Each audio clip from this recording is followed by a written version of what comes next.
Hello, awesome people. I hope you're having a great day today. Today I'm taking a look at the next short story. It's 16 pages long by length, but 2 pages are pictures, so it's really just a 14-page thing. I reserved an hour for it yesterday because I thought it was a lot longer, but it's actually took me less than half an hour for me to knock it out. It's called The Voices of Dorado. It's by Howard Goldsmith. I'll link you to this collection in the comments below in case you're interested in checking it out for you folks. This again was Visions of Fantasy. It was published in 1986 for you folks, and I've been going back and rereading. I picked this up as soon as I knocked out some Anne McCaffrey stuff and was looking for some things to read in 6th grade.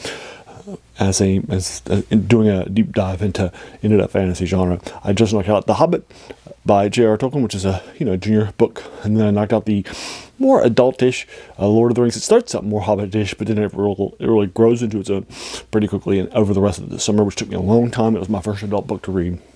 And then going into college, into elementary school at 6th grade, I grabbed the book from the library. It was by Anne McCaffrey. It's in the Dragon Song, Dragon Singer, and Dragon Drums trilogy. It's also more for youth, kind of like The Hobbit too. And then I saw that this collection, when I went to my local bookstore, also had a bunch of things by famous people. It was published in 1986. Many were actually written for this by a bunch of famous people like Asimov, who's one of the editors, as is Martin Greenberg, or Madeline L'Engle, who wrote Wrinkle in Time, or Jane Yolen, those sorts of things, right? So I thought it'd be fun. So I grabbed this, and since one of them was by Anne McCaffrey, the first one, this Moss Dragon Boy, I knocked it out and loved it. So I've never gone back and kept this, but I've always kept it with me when I've been moving from place to place, which is pretty cool. So now we're taking a look at going back and rereading this here and there. And this is again the 16-page by length, but 14 pages by actual pages. Took me a little less than half an hour for me to knock out this for the second time. This is the second short story in this fantasy collection that's actually not in the fantasy genre. One of those was in sci-fi, Letters from Camp, and then this one is in the horror genre, to be more specific. It's called Messages from El Dorado.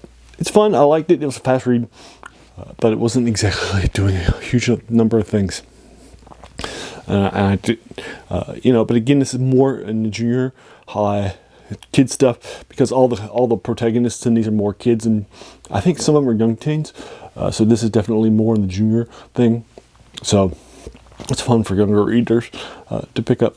I liked it. I'm going to be giving this probably a 7.2. I think it does its horror well, but it has some lesser things, and I don't think the ending is super great either. That's all. I think it was particularly predictable of what's happening.